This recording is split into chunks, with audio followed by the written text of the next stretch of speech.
Salud. Cheers. Cheers, boss.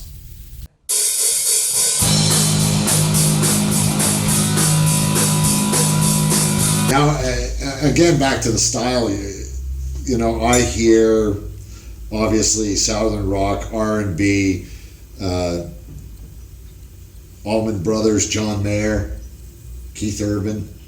Even as far as your guitar playing goes, I was watching a jam on TV on YouTube as Keith Urban and Vince Gill jamming. Mind blowing, those guys. Oh yeah. But I see your style kind of in their style of playing as far as a guitar player. Do you see that? Is that where some of your influences come from? I mean, they go way back, obviously. Yeah, they're all over the map. Yeah, Vince Gill. I haven't gotten heavy into Vince Gill, but he's really a blues player at heart. He's a country artist, but I don't think of him like a Brent Mason, he's just always shredding. I mean, not always shredding, but he slows it down and he plays the blues really, as good as anybody. My influences are kind of wide reaching, but it's like the classic thing, like try not to overplay, try to play melodically, try to think a little bit outside of the box. I try to follow my ears when I play, and I grew up on Angus Young. I grew up on metal too when I was a kid. Angus Young, Jimmy Page, Carlos Santana, David Gilmour, a lot of the classics, Hendrix. Eventually I got into the older blues guys. Well, all those guys, and you mentioned the word melodic, is when you finish listening to one of their songs and their solos, you remember them. That's it. And that's an important thing, I think. Well, especially when you like guitarists like Gilmour, Carlos Santana, John Mayer. These are guitarists that I also, you mentioned that I teach. I gravitate towards these guitarists pretty early on when we're learning solos because, they're so memorable and they're so to the point, and that is hard to do. I'm not saying I always manage to pull that off, but I try to, especially on albums, be a little bit to the point with certain solos and try to sculpt these memorable melodies. Hopefully that's what comes across, but that's it.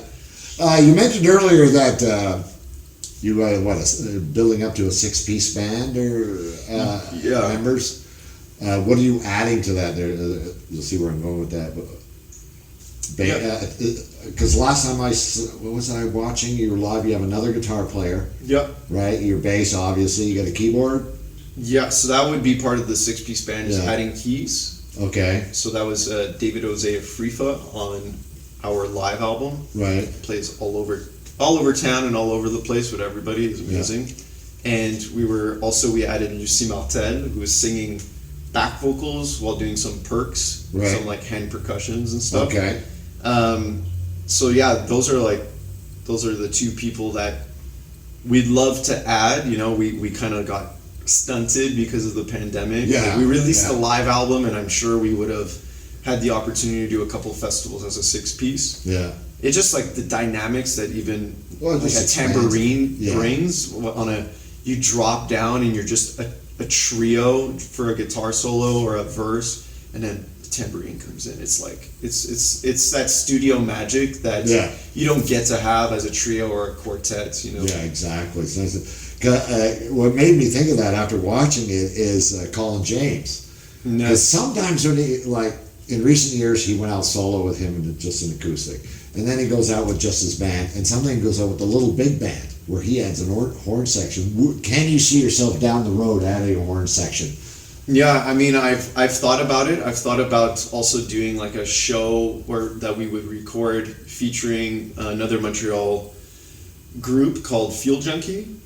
That's a sax band.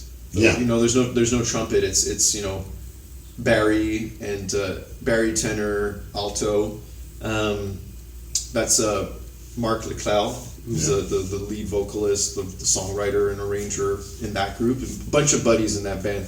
So we thought about, if we get a big festival spot, adding them on a couple songs. But I'd love to, but not yet. You know, you put horns on an album, when you show up live, it's like, where are the horns? Horns are huge, you know, they sound huge, so it's kind of it's like a big sound. Yeah. a little flugelhorn, like on a track or two. We've got that on the on a Fool's Heart. It's like you hardly notice it. It's just it's nice and subtle. later. Yeah.